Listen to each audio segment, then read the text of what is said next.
Guys, I'd like to welcome all of us to my channel of Honest Sciences and Mathematics TV channel. In our channel, we deal with the different subjects ranging from mathematics, physics, chemistry, and biology, and some of the related topics. Now, today we are going to look at one of the aspects of the human skeletal system. Now, in our previous videos, we had looked at different sections of the skeletal system, and basically that was concerning various broader categories of bones. And for today, we're going to look at one of the aspects which basically relies on classifications of bones. Now, the human skeletal system consists of a range of bones that we had mentioned last time, which basically forms the two broader types of the skeletal system that basically consist of the exoskeleton and the upper and lower appendicular skeleton. And there are a number of bones that forms these two specific sections that we have mentioned in one way or another in some of our videos. So for today, I'm going to, of course, look at this specific structure using different illustrations. And basically, I'm going to connect together the basic aspect of functionality and shapes of bones and where they are located. So in that particular sense, my illustration are going to concentrate basically on the different classifications of bones. And whenever we're going to mention a section of bones or other group of bones, maybe which are fused together or work in a collaboration, therefore I'm going to mention their functions, the shapes, and perhaps where it is or they are basically located in this specific skeletal system. Now, we had mentioned last time that basically the axioskeletal part of the human skeletal system, which basically forms the skull and this particular part that I'm encircling, basically consists of a range of around 80 bones, whereby the upper and lower appendicular skeletal system consists of around 126 bones. And we're going to see a few set of these specific bones and try to classify them as either flat or rather try to categorize them either what kind of classification they fall into. And in this sense, I'm going to rely basically on 5 classifications or categories of bones, which I'm going to mention. Now, in this particular case, I'm going to use this specific illustration just to mention a few of them so that in our subsequent, of course, illustrations, I'm going to look at individual bones and try to show them under which category they fall.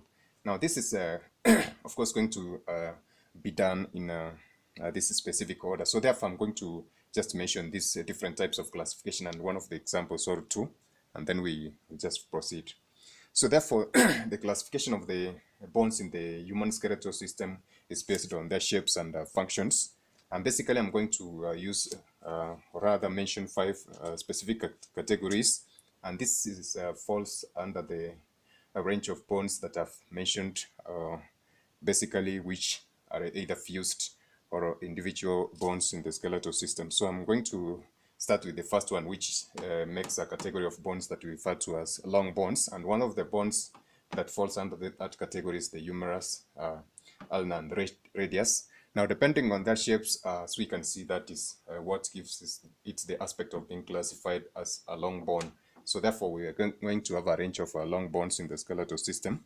And example of that one, of course, is the femur, the humerus, and other range of bones that we're going to see in our discussion. So the second one is flat bones. And these are bones which are basically thin in one section and extends to a larger extent in other dimensions. For example, the ilium, ischium, of course, and this lower part of the pelvis that we're going to mention later forms part of what we refer to as flat bones. And some of the bones of the frontal bone of the skull, of course, the human skull, we're going to see that it's going to fall under the category of those flat bones. And then next, we're going to look at some of the bones which basically are going to be small and rounded in shape. And these are going to be classified under the classification of sesamoid bones. And I can be able to show one of them here is the patella, which is forms what we call the kneecap. And actually that one falls under the classification of bones that we're going to refer to as sesamoid bones. And lastly, that is category number 5. We're going to have what we refer to as irregularly shaped bones, which, for instance, I can give a set of this vertebral column which is a range of bones that can neither be classified as not as sesamoid, flat or long bones. Therefore, they fall under the category of what we refer to as irregular bones. So I failed to mention one of the classifications, basically, that is a range of bones that are found around this specific part, which consists of what we refer to as short bones. Now, short bones, depending on the dimension of, basically, they are going to be situated around this part of the carpals and the tarsals of the hands, which we are going to, of course, see later. Now, I'd mentioned that apart from the bones providing this, the sense of support and movement in man, there are various functions that I had mentioned, which are going to be a part of this discussion. As I said, in collaboration with the basic shapes and functions, we're going also to mention one of the, or rather their complementary role, depending on their particular position in the skeletal system. So I'd mentioned and said that apart from support and movement, bones and basically make up what we refer to as metabolically active tissues in the body. And therefore, we're going to see that they are going to engage in some of the functions like storage of minerals like calcium, which are essential during body metabolism. And therefore, also apart from protection of internal organs, we're also going to see that they're going to provide a service area for muscle attachments at different sections of the body. And of course, in to sum up that, some bones like the long bones, we're going to see that they contain what we call medullary cavity, like the femur, which are going to contain this particular section, which is a hollow center, but it consists of bone marrow, where the process of hematopoiesis is going to take place. And this basically refers to the formation of the blood cells inside the bone marrows. So therefore, I'm going to use a different illustration, of course, in our subsequent, or rather in our following discussion, so that we can be able to appreciate the range of classification of bones that I've mentioned, that are either going to fall under the category of long bones, flat bones, sesamoid bones, short bones, or irregular bones, respectively. Now, we're going to look at these specific sections of the human skeletal system. And we said that it's made up of two specific types, that is the axial and appendicular skeleton. Now we're going to look at the vertebral column that makes up what we refer to as the exoskeleton of the human support system. And basically, as we said, we're going to mention the functions and the shapes in collaboration with its various roles it plays, and of course the location in the specific part of the body. Now basically, the vertebral column has a wide range of bones that of course extend from the base of the skull to slightly past the pelvis at this specific lower region.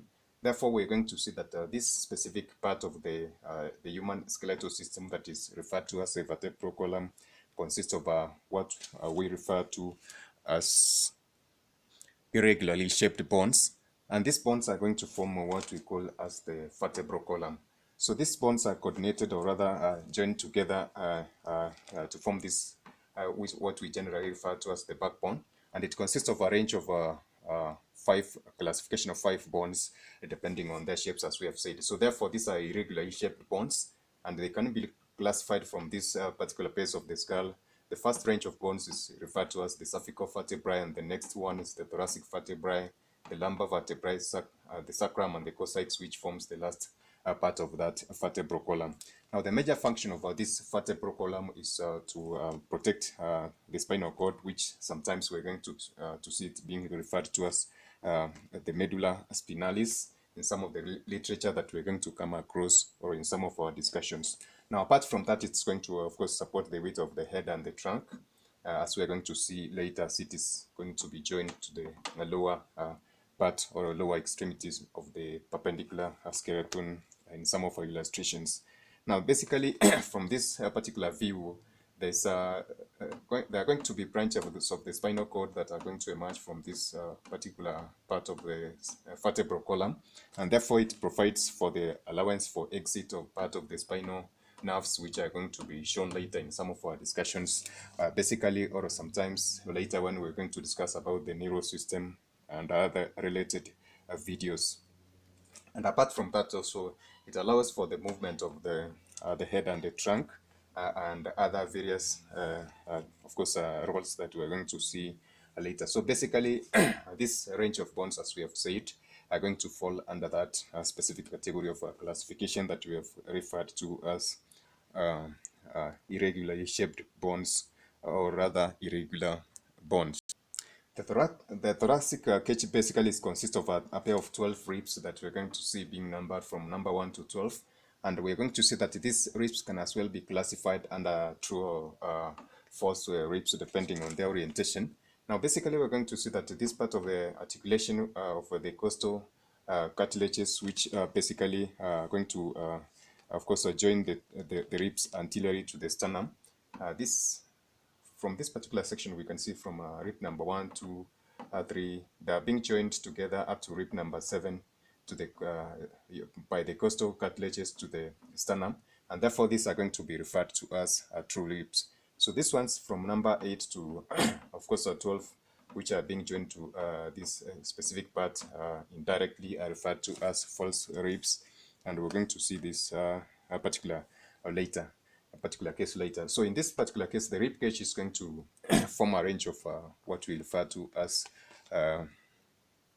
flexible bones that allow for the changes of the shape of this thoracic cavity in order to allow for the concept of breathing. So therefore, we're going to look at that one later when we're discussing on the concept of inhalation and exhalation during the air intake, basically under the concept of lungs or gaseous exchange.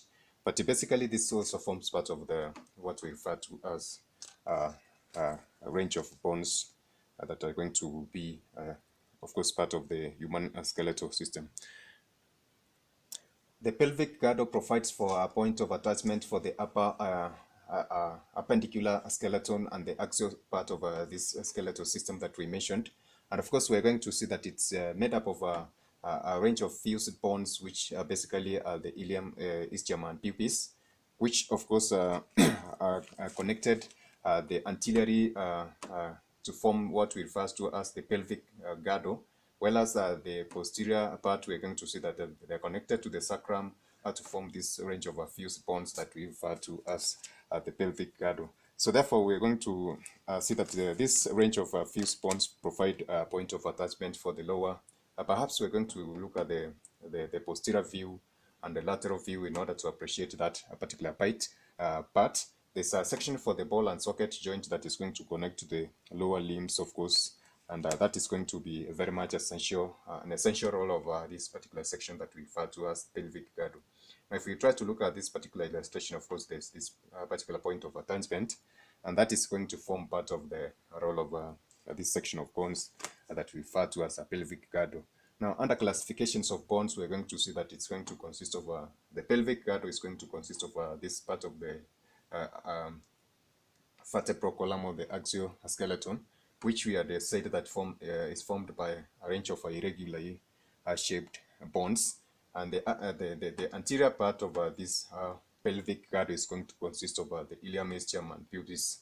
Basically, the ilium, the pubis, these are flat bones, and they're going to provide support for the body and protect internal organs which are found around this particular cavity. Now, we're going to see that basically, apart from that, in female, we had mentioned that one of the adaptations of the female pelvic girdle is that it's broader in this particular section.